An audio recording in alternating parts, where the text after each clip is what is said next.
मेरे प्यारे बच्चों, अभी हमारा इतिहास का दूसरा चैप्टर चल रहा है, भारत में राष्ट्रवाद।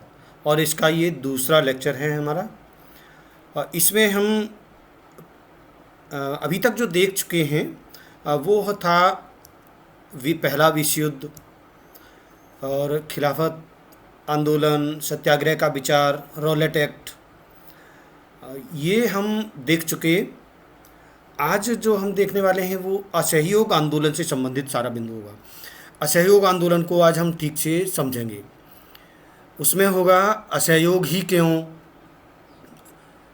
यानी ये विचार ही क्यों था, और गांधी जी से संबंधित है ये। गांधी जी का बहुत महत्वपूर्ण आंदोलन था ये। असहयोग ही क्यों, आंदोलन की तैयारी कैसे हुई, आंदोलन के भीतर अलग अलग धाराएं थीं। वो जैसे शहरों में आंदोलन अलग था, ग्रामीण इलाकों में आंदोलन अलग था। बागानों की स्वराज व्यवस्था कैसी थी, उन्होंने कैसे लिया, और असहयोग आंदोलन का अंत कैसे हुआ। तो इसको चरणबद्ध तरीके से हम लोग देखेंगे आज। सबसे पहले असहयोग ही क्यों, ये प्रश्न पूछा जाता है कि गांधी के विचार मन में या उनके विचार में ये क्यों आता था कि असहयोग ही क्यों। तो इसका उत्तर है, जब हम ऐसा प्रश्न अगर आता है तो ये जो उनका उन्होंने 1909 में एक पुस्तक लिखी थी जिसका नाम था हिंद स्वराज। हिंद स्वराज, इस पुस्तक में उन्होंने ये लिखा था कि भारत में अगर ये लिखा था कि अगर भारत में ये ब्रिटिश साम्राज्य है वो भारतीयों के सहयोग से ही स्थापित हुआ है, सहयोग के कारण ही चल रहा है। और यदि भारतीय लोग अपना सहयोग वापस ले लें तो 1 साल के भीतर ही ये स्वराज वो उनका शासन ढह जाएगा और स्वराज की स्थापना हो जाएगी। ऐसा मानना था गांधी जी का, और ये उन्होंने अपनी किताब में लिखा था, हिंद स्वराज, 1909 में। याद रखना, इम्पोर्टेंट है ये। हिंद स्वराज से ये विचार आया था असहयोग का, जो इन्होंने ये लिखा था। अब क्लियर पता चल गया असहयोग ही क्यों। उनका मानना था कि जो ब्रिटिश का जो शासन है भारत में वो भारतीयों के सहयोग से ही स्थापित हुआ है, भारतीयों के सहयोग से ही चल रहा है। और यदि भारतीय लोग इसका सहयोग बंद कर दें तो साल भर के भीतर ही उनका शासन ढह जाएगा और भारत में स्वराज स्थापित हो जाएगा। ये गांधी जी का मानना था। अब देखते हैं इसकी तैयारी कैसे हुई। बच्चों देखिए, ये पिछले चैप्टर में हमने अभी तक जो सीखा था, याद होगा कि जलियांवाला बाग का एक कांड हुआ था, रॉलेट एक्ट बनाया था, और जिसके विरोध में 6 अप्रैल 1919 को एक सत्याग्रह यानी राष्ट्रवादी आंदोलन शुरू किया गया था। 10 अप्रैल 1919 को वहाँ अमृतसर में शांतिपूर्ण ढंग से जो लोग आंदोलन कर रहे थे, जुलूस निकाल रहे थे, उनके ऊपर गोलियां चलाई गईं, जिससे बहुत सारे लोग मारे गए। उसके बाद वहाँ पर मार्शल लॉ लागू कर दिया गया। 13 अप्रैल 1919 को जलियांवाला बाग का कांड होता है, और उसके बाद ये बात दुनिया में, पूरे भारत में फैल गई, और जो भारतवासी थे उनकी प्रति, राष्ट्र के प्रति, देश के लिए मर मिटने की एक आग जलने लगी। और इसमें गांधी जी ने फिर जब ये देखा, और उस समय एक चीज़ थी उस समय उस आंदोलन की, कि उस स्तर का नहीं था जिस स्तर का गांधी जी समझते थे। गांधी जी जानते थे कि मतलब एक बड़े स्तर का एक आंदोलन होना चाहिए। उस आंदोलन में जो हमने पढ़ा था, जैसे ये खिलाफत आंदोलन जिसकी हम बात कर रहे हैं, खिलाफत आंदोलन के दौरान ये लोग शामिल नहीं थे। खिलाफत आंदोलन के दौरान मुस्लिम लोग शामिल नहीं थे, उसमें मुस्लिम लोग शामिल नहीं थे 1919 वाले में। अब इस बार इन्होंने ये कहा कि सभी वर्ग को एक साथ लेकर एक मंच पर लाकर तब एक बड़ा आंदोलन करना चाहिए, और उसी की तैयारी इन्होंने की। और वो तैयारी ये इस तरह से ही की कि जो तैयारी की गई वो उन्होंने सोचा कि सबसे पहले तो मुस्लिम भाई हैं उनको मनाया जाए। तो मुस्लिम को मनाने के लिए इन्होंने, गांधी जी ने ये सोचा, सॉरी, बड़े जनाधार वाले, वही चीज़ें, बड़े जनाधार वाले आंदोलन के लिए हिंदू और मुसलमान को एक दूसरे के साथ लाने के लिए खिलाफत का मुद्दा उठाया। हमने पिछले चैप्टर में बात की थी खिलाफत आंदोलन। खिलाफत आंदोलन केवल मुस्लिम लोग चला रहे थे और पूरे विश्व में चल रहा था। भारत में भी मार्च 1919 में ये खिलाफत का, मार्च 1919 में खिलाफत समिति का गठन किया गया था। पिछले भाग में हमने देखा है। और उस जो खिलाफत समिति थी उसमें केवल मुसलमान थे। तो ये गांधी जी ने कहा कि हम मुसलमानों का साथ दें खिलाफत आंदोलन में, तो वो हमारे साथ आ सकते हैं। और ऐसा ही किया उन्होंने, खिलाफत आंदोलन का मुद्दा उठाया और उनसे कहा कि खिलाफत आंदोलन का हम सहयोग करेंगे। और जो मोहम्मद अली और शौकत अली दो भाई थे, जिनके साथ उन्होंने मिलकर, ये बड़े नेता थे उस समय, ये और अभी इनके साथ भी कई और युवा नेता थे, मुस्लिम नेता, उन लोगों से मीटिंग की, उनसे बात की, उनको समझाया, वो राजी हो गए। तो उसके बाद गांधी जी ने सितंबर, ये बहुत इम्पोर्टेंट डेट है, ये परीक्षा में आ भी चुकी है, ये याद रखिए, सितंबर 1920 कांग्रेस का कलकत्ता में अधिवेशन हुआ है। कलकत्ता में अधिवेशन हुआ, मीटिंग हुई, उसमें गांधी जी ने दूसरे नेताओं को भी, जो कांग्रेस के नेता थे, उनको भी खिलाफत के समर्थन में और स्वराज के लिए असहयोग आंदोलन शुरू करने के लिए राजी कर लिया। बड़े बड़े लोगों को ये इस बात पर राजी कर लिया। कब? सितंबर 1920 कलकत्ता अधिवेशन, याद रखिए। उसमें मैटर क्या था? खिलाफत आंदोलन और जो अपना स्वराज का आंदोलन है, असहयोग आंदोलन, उनमें साथ मिलकर चलने के लिए सहमति ले ली, राजी कर लिया दोनों पक्षों को। इसके बाद चरणबद्ध तरीके से आंदोलन को आगे बढ़ाने के लिए ये तैयारी की गई कि कैसे कैसे आंदोलन को बढ़ाएंगे। तो कैसे बढ़ाएंगे? पदवियां लौटाना, जो अंग्रेज़ों ने पद दिया करते थे, जो अंग्रेज़ों की नज़र में जो अच्छा काम करते थे उनको पद देते थे, पदवियां लौटाना। और ये बहिष्कार मतलब हर चीज़ का बहिष्कार। और इन्होंने कहा कि अगर सरकार दमन का रास्ता अपनाए तो व्यापक सविनय यानी विनम्रता के साथ, अवज्ञा मतलब उनकी आज्ञा का पालन न करना, ऐसा करेंगे। उनकी बात हम बिल्कुल विनम्रता से कहेंगे कि हम आपकी बात को नहीं मानते। ये तैयारी की गई, ये इस बात पर सब लोग राजी हुए। 1920 में जो गर्मियों की जो छुट्टियां चलती थीं, तो पूरी गर्मी भर ये गांधी जी और शौकत अली ये अपने अपने ग्रुप में समर्थन जुटाने में का कार्य करते रहे। और उसी का नतीजा था कि ये गर्मी में उन्होंने काम किया और सितंबर में इन्होंने राजी कर लिया।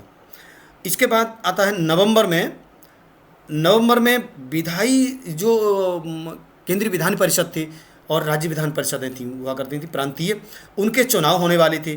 तो जो बहुत सारे लोग ऐसे थे कि अगर हम इसका विरोध करेंगे तो चुनाव नहीं लड़ पाएंगे, और मतलब उनको थोड़ा सा अपने नज़दीक का ही देख रहे थे, थोड़ा नज़दीक का देख रहे थे, देश के बारे में नहीं सोच रहे थे। और इसलिए उनके मन में हिचकिचाहट थी उसको बहिष्कार करने के लिए, चुनाव का बहिष्कार करने के लिए।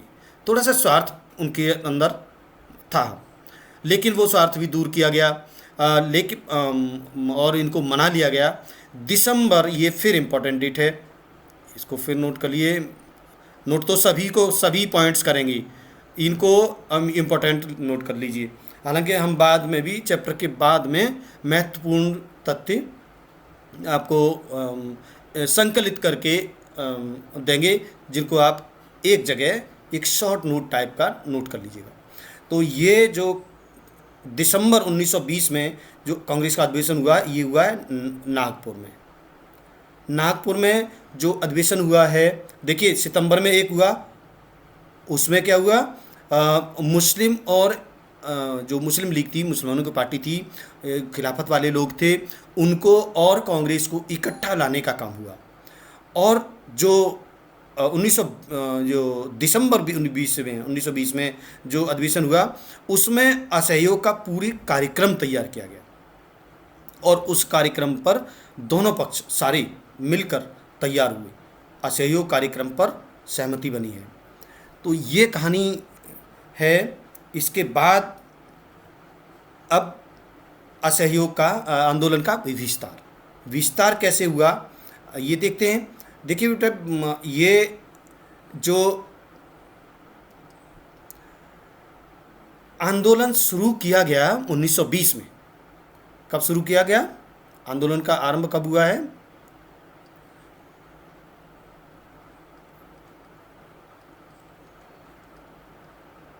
ये आ सकता है आंदोलन का आरंभ 1920 में। और ये हुआ कैसे, 1920 में जब सहमति हो गई तो 1920 में ही शुरू हो गया है। उसके बाद ये प्रश्न में आया है परीक्षा में, इसलिए इम्पोर्टेंट है। ये शहरों में अलग अलग तरह से ये आंदोलन हुआ है, शहरों में अलग, गाँव में क्षेत्रीय जो ग्रामीण इलाके थे उनमें अलग, बागानों में अलग, किसानों ने अलग तरह से लिया है उसको। तो ये अलग अलग तरह से ये आंदोलन हुए। देखिए शहरों में कैसे हुआ, शहरों में जो आंदोलन हुआ उसमें जो शहरी मध्यम वर्ग था, उसने बहुत बड़ी भूमिका निभाई। मध्यम वर्ग जो जैसे वकील थे, व्यापारी वर्ग थे, अधिकारी थे, भारतीय, उन्होंने इस्तीफे दिए, बहिष्कार किया। विद्यार्थियों द्वारा स्कूल का बंद छोड़ना, शिक्षकों का इस्तीफा, हम नहीं पढ़ाएंगे, वकीलों ने मुकदमा लड़ना बंद कर दिया। परिषदीय जो चुनाव हुए जो अभी बात की नवंबर में, उनका भी बहिष्कार किया गया, और विदेशी सामान का बहिष्कार किया गया। शराब की दुकानों की पिकेटिंग होती है कि दुकान के बाहर अपने लोगों को लगा देना और वहाँ दुकान पर जाने से मना करना। दुकान वाले को कुछ नहीं कहेंगे, लेकिन दुकान पर जो जा रहे हैं उनको मना करेंगे।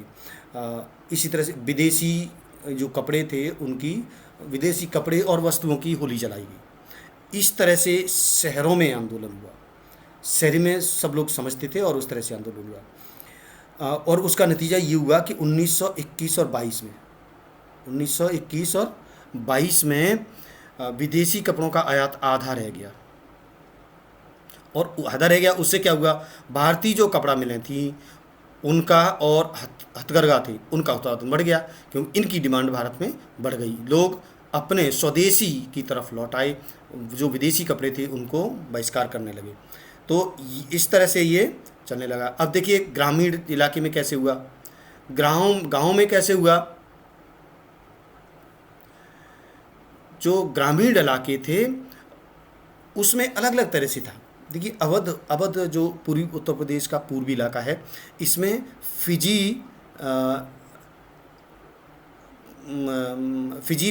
देश था, गिरमिटिया मजदूर की तरह काम कर चुके, मतलब वहाँ से जाते थे। तो इस तरह से वो वहाँ काम करते थे, भारत से बहुत सारे मजदूर जाते थे, अंग्रेज लेके जाते थे, तो वहाँ पर वो मजदूर की तरह काम करते थे खेतों में। एक सन्यासी बाबा रामचंद्र थे, कहाँ के, अवध में, याद रखिए पूर्वी उत्तर प्रदेश में। उन्होंने ताल्लुकदारों और जमींदारों, जो ये क्या करते थे, जमींदार और ये ताल्लुकदार, इनके पास ज़मीन होती थी और ये ज़मीन को किसानों से करवाते थे और इनसे भारी भरकम लगान वसूल करते थे और कर भी वसूल करते थे। मतलब जैसे उनको ज़मीन दे दी और उनसे उनका हो खेती में या ना हो, लेकिन उनको उनसे वसूल करना ही है। अब उससे किसानों की हालत बहुत ख़राब हो गई थी, जिसके कारण क्या हुआ, इन्होंने ये किसानों को प्रेरित किया और वहाँ पर अवध में ये उन किसानों के साथ आंदोलन किया। किसने? ये प्रश्न आ जाता है। सन्यासी आंदोलन या सन्यासी बाबा रामचंद्र द्वारा आंदोलन कहाँ चलाया गया? अवध में, याद रखिएगा। सन्यासी बाबा रामचंद्र के द्वारा और वो किसानों के लिए था। कहाँ चलाया गया? अवध में। उन्होंने कैसे चलाया इसको? 1920 में रामचंद्र और उनके कुछ लोग थे, उनके नेतृत्व में अवध में किसान सभा का गठन किया गया, किसानों को इकट्ठा किया गया और पूरे अवध के इलाके में लगभग 300 शाखाएं, 300 ब्रांचेस बना ली इन्होंने। इस तरह से मतलब उनको एक कड़ी में जोड़ लिया सबको। तो अब इसके बाद 1921 में किसान संघर्ष को, अब देखिए 1920 दिसंबर में ये असहयोग आंदोलन शुरू हुआ। उससे पहले इन्होंने ये कार्रवाई शुरू कर दिया था। तो 1921 में जब ये असहयोग आंदोलन शुरू हो चुका था, उसमें ये लोग शामिल हो गए और इन्होंने जो किसान संघर्ष के माध्यम से असहयोग को, यानी इस जो आंदोलन अलग से चला रही थी अवध में, उसको इस असहयोग आंदोलन में शामिल कर लिया। लेकिन अब उसमें दिक्कत ये आई, किसान जो गांधी जी थी, गांधी जी तो सभी किसानों को कर रहे थे, लेकिन ये जो बाबा रामचंद्र थे, ये किसानों के साथ मिलकर जमींदारों के खिलाफ आंदोलन कर रहे थे। लेकिन असहयोग आंदोलन किसके खिलाफ था? अंग्रेज़ों के खिलाफ। यहाँ थोड़ी सी कॉन्ट्रडिक्शन पैदा हो गया। क्या पैदा हो गया? किसान एक तरफ तो अपने ताल्लुकदारों के पास साथ लड़ रहे हैं, ताल्लुकदारों के विरोध में लड़ रहे हैं, और गांधी जी को ताल्लुकदारों को साथ में लेना है। तो अब दोनों एक साथ तो नहीं हो सकते। ये थोड़ा सा वहाँ पर दिक्कत आ गई। तो क्या हुआ? किसानों ने उन ताल्लुकदारों को से लूटपाट करना शुरू कर दी। अब यहाँ पर थोड़ा सा इस असहयोग आंदोलन में दिक्कत आ गई। दोनों ग्रुप एक साथ नहीं हो पाए। लेकिन अब गांधी जी ये चाहते थे कि सब एक हो जाएं, लेकिन एक नहीं हुए। और गांधी जी को ये ताल्लुकदारों को छोड़ना उन्होंने अच्छा नहीं समझा और उन्होंने ऐसा ही किया। गांधी जी ने हालांकि ये कह दिया, गांधी जी ने ऐलान कर दिया कि अब कोई लगान नहीं भरेगा और ज़मीन गरीबों में बांट दी जाएगी। ऐसा कहने से गरीब जो लोग थे, जो किसान थे, वो थोड़ा सा मान गए और इस असहयोग आंदोलन को थोड़ा सा और बल मिला इस तरह से। तो ये कहानी अब आगे बढ़ती है बागानों की तरफ। देखिए, शहरों में हमने देख लिया, शहरों में कैसे हुआ था। मध्यम वर्ग ने बहुत भूमिका निभाई, जिसमें वकीलों ने काम छोड़ा, शिक्षकों ने काम छोड़ा, विदेशी कपड़ों की, वस्तुओं की होली जलाई गई, बच्चों ने स्कूल जाना बंद कर दिया। तो इस तरह से शहरों में हुआ और उसका नतीजा क्या हुआ कि 1920-21 में 21-22 में जो आयात था, बाहर से जो कपड़ा आता था वो आधा रह गया और भारत का जो सूती कपड़ा था, उद्योग था, वो उसको बल मिला और वो थोड़ा सा मजबूत हुआ। ये शहर का था। और गांव का जो अभी पढ़ा हमने, किसानों वाला आंदोलन, जो अवध में अलग तरह की स्थिति थी, बाकी जगह लगभग और थी। तो अब देखते हैं कि वही ग्रामीण वाला ही है। इसमें जो बागान व्यवस्था थी, इसमें थोड़ा सा अलग तरह का था। 1859 में एक एक्ट बनाया गया था, इनलैंड इमिग्रेशन एक्ट। इस एक्ट के तहत बागानों में जो काम करने वाले मजदूर थे, बागानों में काम करने वाले मजदूरों को बागान से बाहर जाने की इजाज़त नहीं थी। वो वहीं रहेंगे, जैसे चाहे वैसे ही करेंगे। तो वो तो वैसे भी स्वतंत्र देश नहीं था, लेकिन परतंत्र देश में और ज़्यादा परतंत्र थे। वो अपने आप को ठीक महसूस नहीं कर रहे थे, बंधन में थे, बंधुआ मजदूर की तरह काम करते थे। उस एक्ट के तहत जो भी आ जाता था फंस जाता था। अब लेकिन उनको छुट्टी लेना भी बहुत मुश्किल होता था, छुट्टी जाना फिर आना, और उसके लिए बहुत गिड़गिड़ाना पड़ता था, बहुत मुश्किल से उनको बाहर निकलना होता था। अब क्या हुआ, अब उन्होंने तो सोचा कि ये जो असहयोग आंदोलन है ये तो अफवाह फैलती थी। उन्होंने सोचा कि ये आंदोलन चल रहा है जिससे हम आज़ाद हो जाएंगे। आज़ाद किससे हो जाएंगे? ये जो बागान थे, चाय के बागान थे आसाम में, आसाम के चाय के बागान थे, और उनके जो मजदूर थे उनको उन्होंने ये इसका अर्थ निकाला कि हम लोग जो बंधन में हैं यहाँ भी, वो हम फ्री हो जाएंगे, अब स्वतंत्र हो जाएंगे, हम कहीं भी जा आ सकेंगे।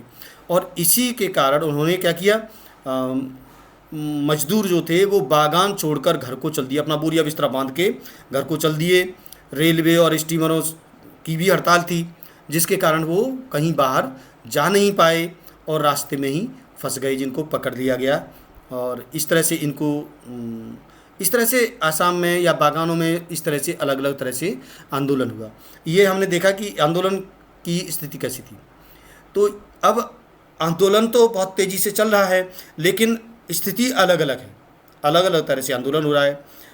और इसी दौरान ये देखिए, गांधी जी तो एक जैसा चलाना चाहते थे, लेकिन ऐसा नहीं था। जो आंदोलन अलग अलग तरह से चल रहा था, शहरों में, बागानों में, किसान अलग तरह से चला रहे हैं, और इस जबकि गांधी जी एक तरह से चलाना चाहते थे, वो चीज़ उस समय नहीं हो पाई थी। उस समय सब लोग गांधी जी को समझ भी नहीं रहे थे, लेकिन इस आंदोलन में समझाया सबने। गांधी जी को एक अलग नाम उनको मिला, अलग एक पहचान मिली, जिसके तहत वो सब इकट्ठा हो पाए। इतना हो गया इस आंदोलन में। और ये देखिए, आंदोलन की अलग अलग धाराएं थीं, लेकिन गांधी जी के नाम पर एक ऑल इंडिया, अखिल भारतीय आंदोलन से भावनात्मक रूप से जुड़ गए लोग। ये आंदोलन भले ही सफल नहीं रहा, लेकिन इस नाम पर तो सफल रहा। एक अखिल भारतीय आंदोलन भावनात्मक रूप से गांधी जी के नाम पर, गांधी जी के नाम पर ही ये लड़ा गया, हुआ आंदोलन। और लेकिन अंत तक अब लोग तो समझते नहीं थे कि गांधी जी के जो अहिंसावादी विचार है, पिछले चैप्टर में हमने बात की थी सत्याग्रह। सत्याग्रह मतलब अहिंसक रूप से जो आग्रह करना है, जो उत्पीड़क है उसके सामने हमें हिंसक नहीं होना है। लेकिन सब लोग तो समझते नहीं थे, सब लोग तो अपने अपने विचारों से इसमें शामिल हो रहे थे। तो अंत में आंदोलन हिंसक हो गया, और 5 फरवरी, याद रखिए इम्पोर्टेंट डेट, 5 फरवरी 1922 को गोरखपुर में, चौरी चौरा जगह है, गोरखपुर ज़िला में, उत्तर प्रदेश में अभी पड़ता है, यहाँ पर एक बहुत भयानक कांड हुआ। कांड ऐसा था कि शांतिपूर्ण ढंग से लोग आंदोलन कर रहे थे, यानी जुलूस निकाल रहे थे। उस जुलूस पर जो वहाँ पर पुलिस चौकी थी चौरी चौरा में, पुलिस वालों ने उन पर लाठीचार्ज कर दी। लाठीचार्ज कर दी तो एक भीड़ थी, वहाँ पर पुलिस वाले कम थे, तो जो भीड़ थी वो हिंसक हो गई। हालांकि पहले वो अहिंसक थी, आराम से शांतिपूर्ण तरीके से जुलूस निकाल रहे थे, लेकिन पुलिस की लाठीचार्ज के बाद वो भीड़ अहिंसक हो गई, और पुलिस वालों को उस थाने में बंद कर दिया, और उस थाने में आग लगा दी, जिससे बहुत सारे पुलिस वाले मर गए। हिंसक होने के कारण गांधी जी को बहुत आहत हुआ, उनको बहुत झटका लगा, और इसी के कारण उन्होंने आहत होकर आंदोलन की समाप्ति की घोषणा कर दी। ये बहुत इम्पोर्टेंट है, इसको याद कर लीजिए। तो आज हमने असहयोग आंदोलन के विषय में पढ़ा है। इसमें कोई भी प्रॉब्लम है तो आप मुझे ज़रूर पूछिए, फ़ोन करके पूछिए, और इस वीडियो को जो मैं यूट्यूब पर डालूँगा उसके कमेंट बॉक्स में लिख दीजिए।